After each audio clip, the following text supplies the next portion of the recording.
Bulletin में सबसे पहले बात करेंगे इंडिगो संकट की, जो आज भी जारी है। इंडिगो की उड़ानें आज भी प्रभावित हुई हैं। अब तक 500 से ज्यादा उड़ानें रद्द हो चुकी हैं। हालांकि कंपनी ने आज 1802 उड़ानें संचालित करने का दावा किया था, लेकिन दिल्ली, श्रीनगर, हैदराबाद, बेंगलुरु, अहमदाबाद एयरपोर्ट्स पर हाल बुरा ही दिख रहा है। यात्री आज भी परेशान हो रहे हैं। इधर सुप्रीम कोर्ट ने भी इंडिगो के खिलाफ दायर याचिका पर तत्काल सुनवाई से इनकार कर दिया है। तो इस मामले पर पूरी जानकारी अब लेते हैं रोहन सिंह से। रोहन हमारे साथ लाइव जुड़ गए हैं। तो रोहन, सबसे पहले जो लेटेस्ट अपडेट है इंडिगो संकट पर, यही जानना चाहेंगे आपसे।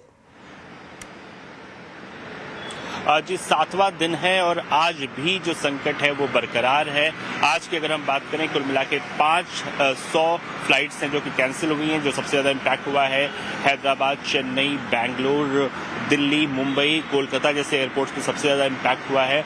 और अब तक जब से ये पूरा क्राइसिस शुरू हुआ है, अगर आप देखें तो करीब 5 लाख से ज़्यादा जो PNR है वो कैंसिल हो चुके हैं। कुछ के रिफंड मिले हैं। जो इंडिगो की तरफ से कहा गया है लगभग 570 करोड़ का जो रिफंड है वो दिया जा चुका है। लेकिन अभी भी बहुत सारा रिफंड ऐसा है जो कि पेंडिंग है। अगर लगेज की बात बताएं तो करीब 9000 लगेज जो जिनको ट्रैक करके वापस करना था, उसमें से आधे ही हो पाए हैं, 4500 हो पाए हैं। बाकी का जो इन्होंने प्रॉमिस किया है कि अगले 36 घंटों में वो जो उसके ओनर है उनको ट्रेस करके इसे वापस कर देंगे। लेकिन जो चिंता की बात यह है कि अभी भी नॉर्मलसी पूरी तरह से नहीं आई है। आज जो फ्लाइट्स इन्होंने ऑपरेट करने का प्लान किया है वो लगभग 1800 फ्लाइट्स को वो ऑपरेट करना चाहते हैं। लेकिन अभी भी अलग अलग एयरपोर्ट्स पे अगर जाएं, चाहे आप दिल्ली एयरपोर्ट पे जाएं जहां लगभग 150 फ्लाइट्स कैंसिल हुई हैं, वहां एक करीब सैकड़ों ऐसे जो लगेज हैं वो अनक्लेम्ड पड़े हुए हैं, जिन्हें अभी तक उनके जो ओनर है वहां तक पहुंचाया नहीं जा चुका है। तो ये स्थिति अभी बहुत जो है अभी भी बनी हुई है। और चूंकि 10 तारीख तक का इन्होंने प्रॉमिस किया था, तो लगता है कि 2-3 दिनों तक ये जो संकट है और बरकरार रहने वाला है। वही रोहन, जिस तरह से हमने आज देखा, संसद में सिविल एविएशन मंत्री राम मोहन नायडू ने कहा कि सख्त कार्रवाई की जाएगी जांच पूरी होने के बाद। तो आपसे जानना चाहेंगे कि सरकार के मोर्चे पर क्या कुछ एक्शन की तैयारी है। साथ ही दूसरी तरफ सुप्रीम कोर्ट ने भी मामले पर तत्काल सुनवाई से इनकार कर दिया है। पूरी जानकारी बताएं।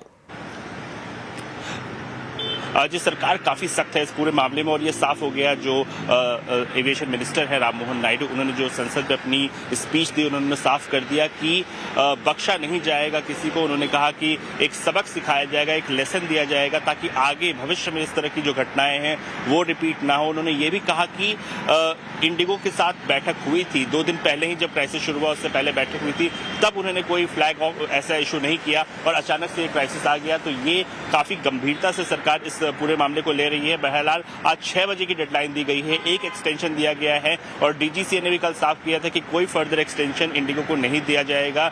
जवाब देने के लिए जो शो कॉज नोटिस उन्हें दिया गया है, तो इस एक एक्सटेंशन के जवाब का आज 6 बजे तक इंतजार रहेगा। और उन्होंने ये भी कहा था कि अगर वो जवाब से सेटिस्फाइड नहीं होते हैं तो कड़ी कार्रवाई की जाएगी। साथ ही जो एक 4 सदस्यीय टीम बनी हुई है जो पूरे मैटर को इन्वेस्टिगेट कर रही है, उससे भी सरकार ने कहा है कि वो अब उन्हें 15 दिन का टाइम दिया गया था, लेकिन सरकार ने कहा है कि वो अपनी रिपोर्ट को फास्ट ट्रैक करें, तो वो भी कोशिश की जा रही है। बहरहाल मामले को आज सुप्रीम कोर्ट में भी जो है दायर किया गया था, लेकिन सुप्रीम कोर्ट ने इसमें दखल करने से इनकार कर दिया। सुप्रीम कोर्ट का कहना था कि चूंकि सरकार इसे देख रही है तो फिलहाल वो उसमें दखल नहीं देंगे। लेकिन दिल्ली हाईकोर्ट में एक PIL दाखिल हुआ है जो कि वेडनेसडे को सुनवाई के लिए लिस्टेड है। तो आने वाले कुछ दिन जो है इस पूरे मामले में काफी ज्यादा गतिविधियां रहने वाली है। लेकिन एक बात तय है कि सरकार बहुत सख्त है इस मामले में। PMO से लेकर मंत्रालय तक ये बहुत साफ किया गया है कि वो इंडिगो को इस मामले में बख्शेंगे नहीं। जो जवाबदेही है वो तय की जाएगी।